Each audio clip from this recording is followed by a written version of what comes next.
Bugün çox ləzzətli almalı piroqun hazırlanmasını bölüşürəm.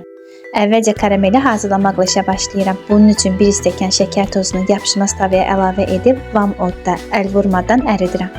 Keksi hazırlamaq üçün 3 ədəd yumurtanın üzərinə 1 stəkan şəkər tozunu əlavə edib qarışdırıram. Yumurta bir qədər ağardıqdan sonra üzərinə 1 stəkan süd, 1 stəkandan bir qədər az duru yağ, 1 ədəd limonun qabığını rəndələyib və suyunu sıxıb üzərinə əlavə edirəm. 1 paket qabartma, 1 paket vanil və 3 stəkan ələnmiş unu əlavə edib yaxşı-yaxşı qarışdırıram.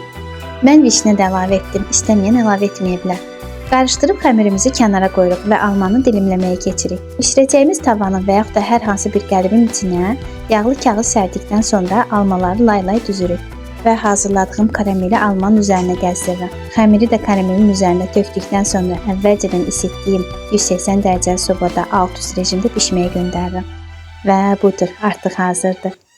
İnanın, o qədər ləzzətli alınır. Bişirən peşman olmayacaq. Mütləq hazırlayın. Hazırlayan hər kəsə nuş olsun. Mənə abunə olmağı unutmayın.